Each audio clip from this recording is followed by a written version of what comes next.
KPK menggeledah kantor Kementerian dan Rumah Dinas Menteri Pertanian Syahrul Yassin Limpo terkait dugaan kasus korupsi. Namun KPK belum mengumumkan siapa tersangka dari kasus dugaan korupsi di Kementerian Pertanian itu. Kepala Bagian Pemberitaan KPK Ali Fikri menyatakan penggeledahan adalah bagian dari upaya mengumpulkan alat bukti terkait kasus dugaan korupsi di Kementerian Pertanian. KPK menyebut ada dugaan penyalahgunaan wewenang di kasus Kementan yang menguntungkan diri sendiri dan pihak lain atau memaksa seseorang memberikan sesuatu. Hingga kini KPK belum menentukan tersangka, termasuk status hukum Menteri Pertanian Syahrul Yassin Limpo.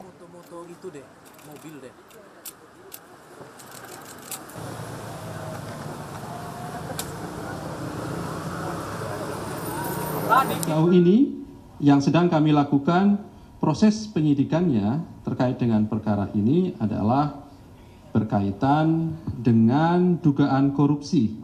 Ini kalau dalam konstruksi bahasa hukumnya ya, dengan maksud menguntungkan diri sendiri atau orang lain secara melawan hukum, atau dengan menyalahgunakan kekuasaannya memaksa seseorang memberikan sesuatu, begitu ya. Tapi yang pasti bahwa dalam proses penyidikan yang sedang KPK lakukan ini berbeda ya, karena di KPK itu kan ada SOP tersendiri. Dasarnya tentu di Undang-Undang KPK ada pasal 44, kemudian KUHP juga dipakai dalam hukum acaranya, begitu ya. Dalam proses penyidikan itu pasti kemudian ada pihak yang ditetapkan sebagai tersangka, begitu ya.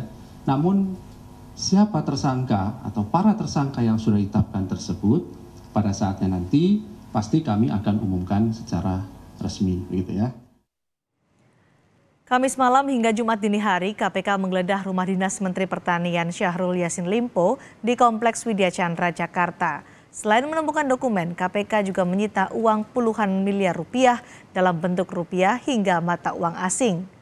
Selain rumah dinas Menteri Pertanian, KPK juga meledah ruang Menteri Pertanian dan ruang Sekjen Kementerian Pertanian. Ditemukan antara lain sejumlah uang rupiah dan juga dalam bentuk mata uang asing. Ya.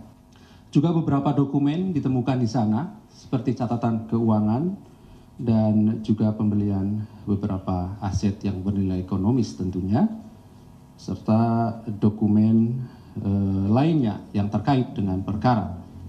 Ditemukan juga barang bukti elektronik. Pertanyaan dari Mas Nyam, berapa jumlahnya? Sekira sejauh ini puluhan miliar yang kemudian ditemukan dalam proses penggeledahan dimaksud. KPK telah menggeledah rumah dinas dan kantor Menteri Pertanian Syahrul Yassin Limpo. Penggeledahan di rumah dinas Menteri Pertanian disita sejumlah barang, antara lain uang miliaran rupiah dalam bentuk mata uang rupiah dan mata uang asing, catatan keuangan, dokumen pembelian aset, serta alat bukti elektronik.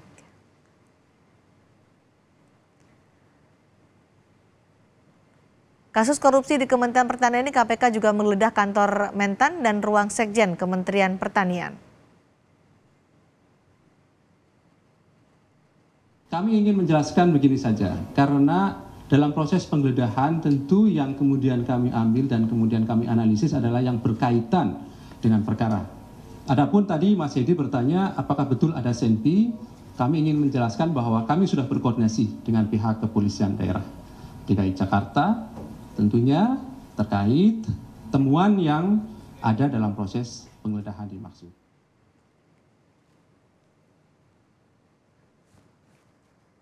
Selain rumah dinas, hari Jumat ini KPK juga menggeledah kantor Kementan. KPK menggeledah ruang Mentan serta ruang Sekjen Kementerian Pertanian, tapi hingga kini KPK belum mengumumkan hasil penggeledahan itu. Dan kami akan ulas lebih dalam kasus korupsi yang diduga melibatkan Menteri Pertanian Syahrul Yassin Limpo bersama Direktur Eksekutif Visi Integritas Emerson Yunto. Selamat petang, Bung Eson. Selamat petang, Mbak.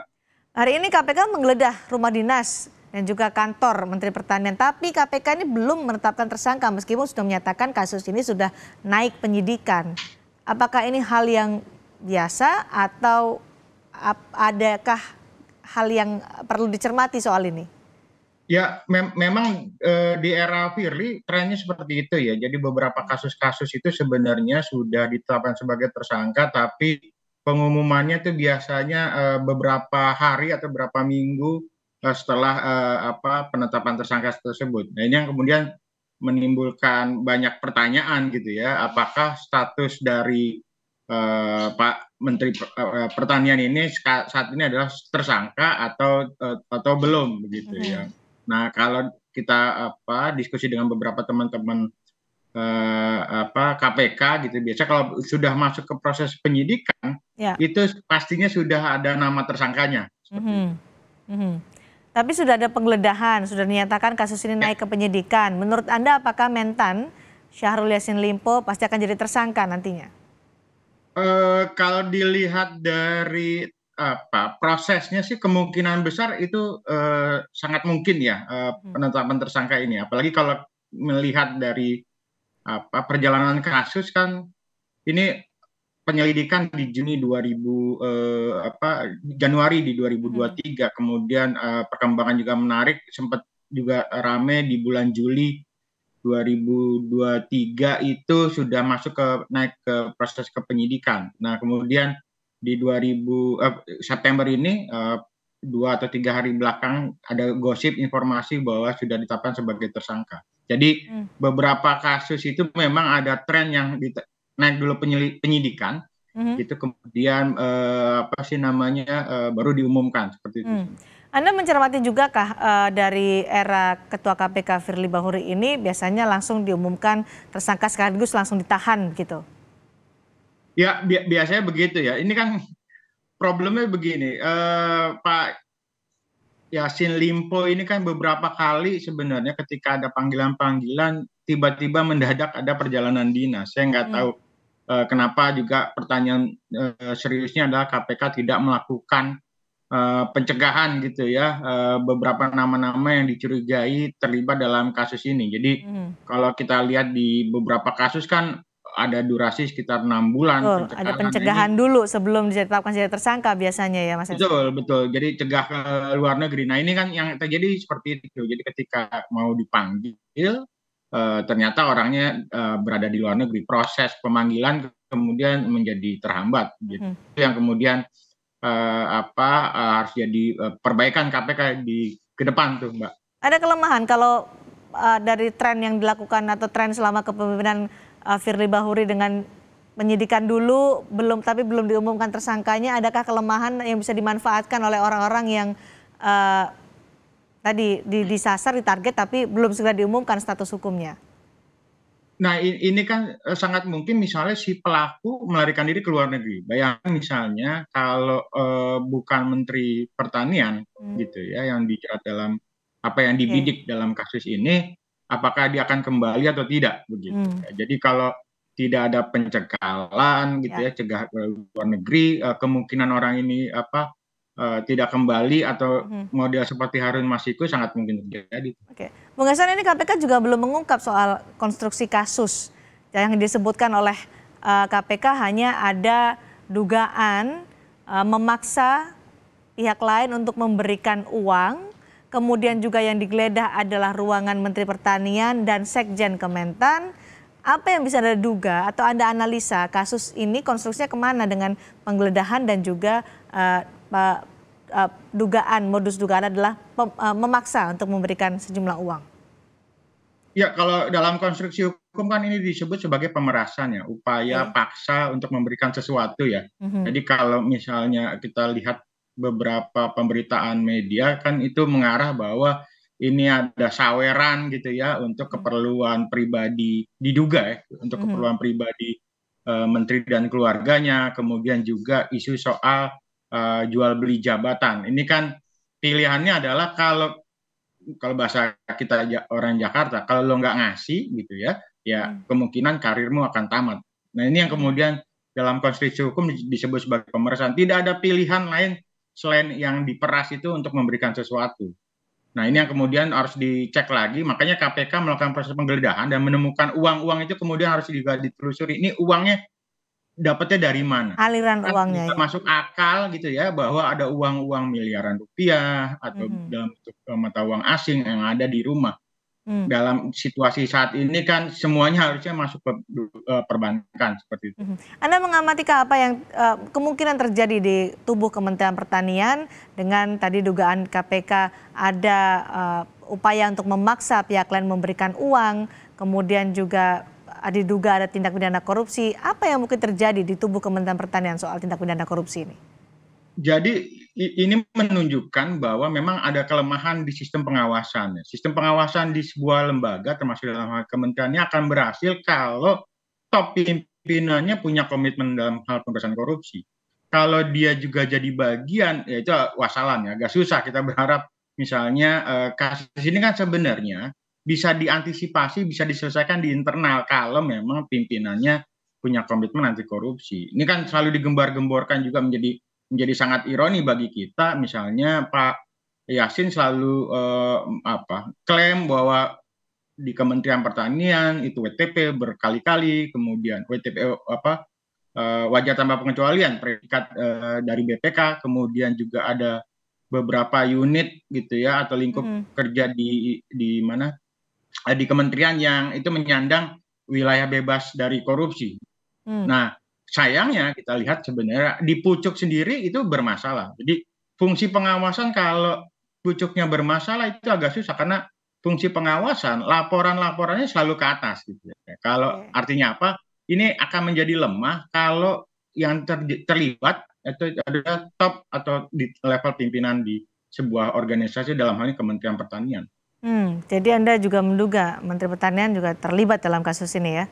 Karena ada Ya, penggeledahan. dugaan ya lagi-lagi nih masih dugaan awal ya. Pertanyaannya kan kenapa juga KPK harus repot-repot Mhm. mendatangi rumah Pak Menteri Ya. kalau orang ini juga tidak kuat gitu dugaan korupsi.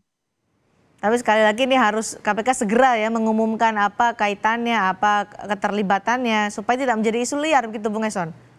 Betul, apalagi ini kan selalu dikaitkan dengan isu politik ya. Ya. Isu politik, ada poros, ada koalisi capres-cawapres. Tapi bagi kami sendiri menilai bahwa KPK harus menempatkan diri menggunakan kacamata kuda. Artinya perlu dikesampingkan soal isu-isu politik. Karena sepanjang dokumen bukti-bukti sudah cukup kuat, saya pikir KPK jangan ragu untuk menetapkan siapapun yang diduga terlibat, mau dari poros A, B, dan C, harusnya juga diproses kalau perlu ditetapkan sebagai tersangka. Jadi membuat kasus ini berlarut-larut itu kemudian menimbulkan kecurigaan juga bagi publik. Nah, tapi menurut Anda sudah tepatkah KPK momen KPK untuk mengusut kasus ini sekarang di tahun politik? Kan kalau kasus ini naik ke proses penyelidikan kan jauh sebelum hingar-bingar politik ya. Jadi Ya. kalau merujuk beberapa informasi yang kita terima, ini kan Januari aja sudah masuk proses penyelidikan. Jadi itu kan belum ada nama-nama capres-cawapres yang kemudian rame seperti yang terjadi di minggu-minggu ini. Jadi kalau sudah ada cukup bukti yang kuat, ya nggak perlu ragu tuh menetapkan siapapun yang diduga terlibat sebagai tersangka. Oke, dengan segera ya, tidak mengambang Segera. seperti ini ya. Penyidikan sudah tapi belum ada tersangka begitu Bung Eson. Ya, itu yang kemudian harusnya dikritik, diperbaiki oleh KPK di era Pak Firly ya. Jadi menunda-nunda penetapan tersangka ini justru itu bukan suatu citra yang positif bagi KPK. Jadi yang terjadi adalah mencurigai kemungkinan misalnya kong kali kong atau main mata. Padahal mungkin kerja-kerja teman-teman di penyidik atau penyelidik sebenarnya sudah on the track. Tapi keputusan yang lagi-lagi ada di pimpinan. Soal amatan Anda di Kementerian Pertanian, apa yang kemungkinan terjadi di sana, dugaan tindak pidana korupsi dengan pemerasan itu yang disebutkan oleh juru bicara KPK Ali Fikri? Ya, kalau dilihat dari kasus-kasus ini kan ya tadi itu, jadi ada saweran permintaan misalnya saya nggak tahu Jabatankah?